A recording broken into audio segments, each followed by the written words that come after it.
क्या होगा अगर आप कल इंडियन रेलवे के मालिक बन जाओ। पैसा ही पैसा होगा। अब जरा इमेजिन करिए दोस्तों, कल सुबह उठते ही आपके फोन पर एक मैसेज आता है, कांग्रेचुलेशंस, आज से इंडियन रेलवे अब आपकी हुई। शायद ये बात सुनते ही सबसे पहला ख्याल आपके दिमाग में ये आएगा, बस अब तो भाई मेरी पूरी लाइफ सेट है। बस अब तो मेरी पूरी लाइफ सेट है। आखिर इंडिया की सबसे बड़ी रेलवे नेटवर्क का ऑनर बनना किसी सपने से कम थोड़ी है। अब हर दिन लाखों लोग आपके ट्रेन में सफर करेंगे, हजारों ट्रेन देश के हर कोने में दौड़ेंगी और हर स्टेशन पर सिर्फ आपका फोटो लगेगा, ऑन बाई फलाने।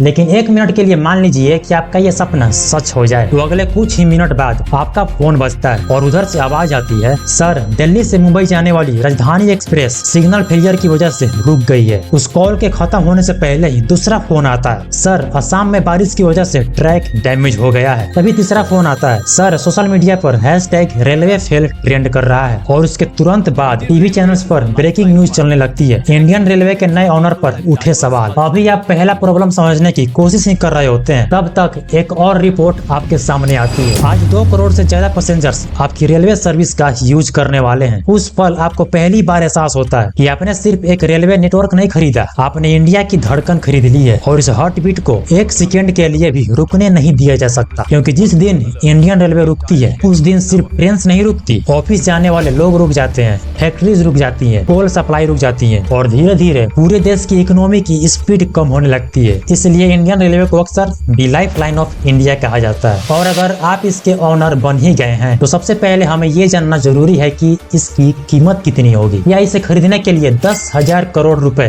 काफी होंगे, या फिर इसकी वैल्यू इतना ज्यादा है कि दुनिया के सबसे अमीर लोग भी इसे खरीदने से पहले 2 बार सोचेंगे। तो चलिए शुरू से समझते हैं, आखिर इंडियन रेलवे को खरीदना सिर्फ एक डील है या फिर अपनी जिंदगी का सबसे बड़ी जिम्मेदारी।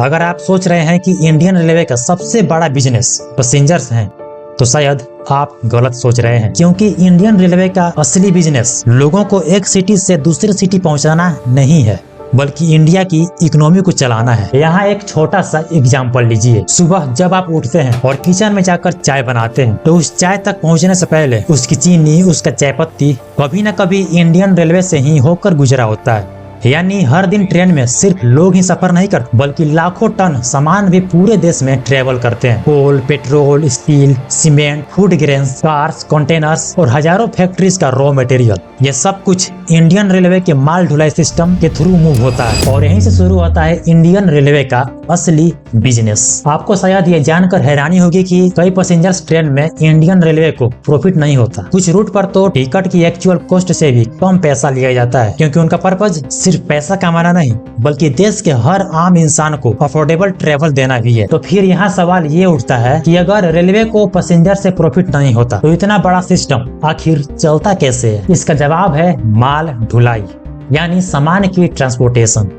जरा सोचिए, एक थर्मल पावर प्लांट को हर दिन हजारों टन कोल चाहिए, एक स्टील फैक्ट्री को आयरन ओर चाहिए और कई पोर्ट से कई सारे कंटेनर्स पूरे देश में भेजने होते हैं। और ये सब कुछ हजारों ट्रक्स नहीं बल्कि इंडियन रेलवे करती है। इसीलिए जब भी कोई मालगाड़ी अपनी डेस्टिनेशन तक पहुंचती है तो वह सिर्फ सामान डिलीवर नहीं करती, बल्कि वो इंडियन रेलवे के लिए रेवेन्यू लेकर आती है। इंडियन रेलवे के इनकम सोर्स सिर्फ माल भाड़ा तक ही सीमित नहीं होते। रेलवे स्टेशन पर लगे advertisements, platform tickets, parcel service, catering यानी खाने पीने की सेवा, रेलवे की अपनी जमीन का commercial use, luxury tourist trains, ये सब कुछ मिलाकर हर साल हजारों करोड़ रुपए जनरेट करते हैं। यानी अगर आप इंडियन रेलवे के ओनर होते तो आप सिर्फ ट्रेन के टिकट नहीं बेच रहे होते, आप एक ऐसा बिजनेस चला रहे होते जिसकी इनकम दर्जनों अलग अलग सोर्स से आती है। और यही वजह है कि इंडियन रेलवे को समझना एक ट्रांसपोर्ट कंपनी को समझना नहीं, बल्कि एक पूरी इकोनॉमी को समझने जैसा है। लेकिन यहाँ तक सब कुछ समझने के बाद एक बात तो आपको पक्की लग रही होगी कि इंडियन रेलवे में इतनी सारी इनकम, इतने सारे रेवेन्यू सोर्सेज हैं, तो फिर इसका ओनर हर साल बहुत ज्यादा प्रॉफिट कमाता होगा, है ना? लेकिन यहीं से शुरू होती है इस बिजनेस की सबसे बड़ी रियलिटी, क्योंकि जितनी तेजी से इंडियन रेलवे पैसे कमाती है उससे कहीं ज्यादा तेजी से पैसा खर्च भी करती है।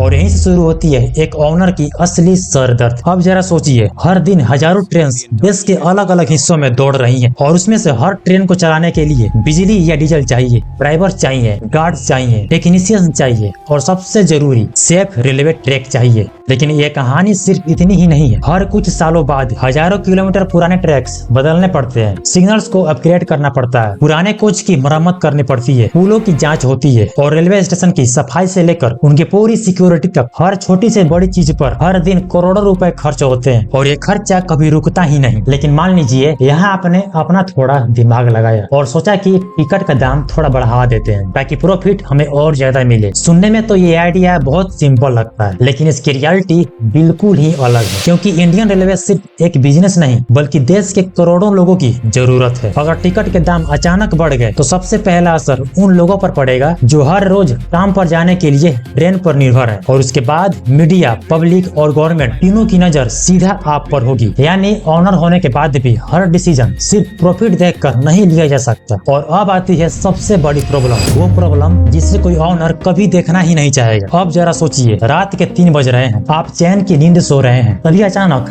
आपका फोन बजता है और उधर से आवाज आती है, सर तेज बारिश की वजह से एक जगह ट्रेन पर पानी भर गया है। आप उस प्रॉब्लम को समझने की अभी कोशिश ही कर रहे होते हैं, तब तक दूसरा फोन बजता है, सर एक मालगाड़ी डिले हो गई है। तभी तीसरा कॉल आता है, सर हजारों पैसेंजर्स स्टेशन पर ही फंसे हुए हैं। और बस एक छोटी सी प्रॉब्लम और उसका पूरा असर सिर्फ एक ट्रेन तक ही सीमित नहीं रहता, इसके पीछे आने वाली दूसरी ट्रेन, फिर तीसरी, फिर चौथी, धीरे धीरे पूरा शेड्यूल ही बिगड़ने लगता है, बिल्कुल डोमिनो इफेक्ट की तरह। अगर एक टुकड़ा गिरा तो उसके साथ साथ पूरी लाइन हिल जाती है। इसलिए इंडियन रेलवे चलाना सिर्फ ट्रेन चलाना नहीं है, ये हर मिनट लाखों लोगों, हजारों ट्रेन और अनेक फैसलों को एक साथ संभालने का नाम है। और शायद इसी वजह से दुनिया के सबसे बड़े बिजनेस सिस्टम में से एक होने के बाद भी इंडियन रेलवे को चलाना उतना आसान नहीं है जितना कि ये बाहर से दिखता है। लेकिन इतनी सारी जिम्मेदारियां, इतना बड़ा खर्चा और इतने सारे रिस्क उठाने के बाद एक सवाल अब भी बाकी है, आखिर इतना सब कुछ करने के बाद एक ऑनर के हाथ में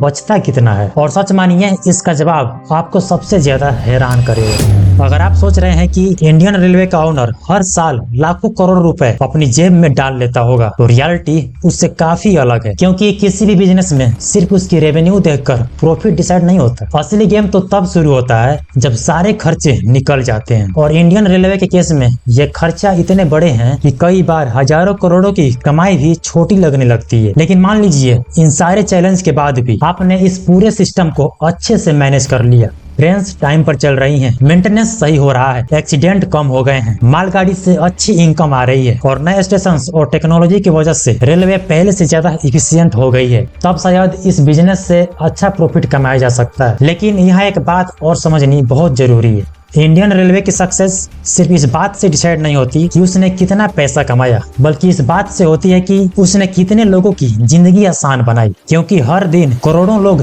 अपने ऑफिस पहुंचते हैं, लाखों स्टूडेंट्स अपने एग्जाम्स देने जाते हैं, हजारों पेशेंट्स इलाज के लिए सफर करते हैं और देश की लाखों फैक्ट्रीज रेलवे के भरोसे ही चलती हैं। यानी इंडियन रेलवे सिर्फ एक बिजनेस नहीं, बल्कि ये पूरे देश की इकोनॉमी की रीढ़ की हड्डी है। और शायद इसीलिए इसका ऑनर बनना दुनिया की सबसे बड़ी लग्जरी से ज्यादा दुनिया की सबसे बड़ी रिस्पॉन्सिबिलिटी है। और अब एक बार यहाँ आप इस वीडियो की शुरुआत को याद कीजिए, जब आपके फोन पर एक मैसेज आया था, कांग्रेचुलेशंस, आज से इंडियन रेलवे अब आपकी हुई।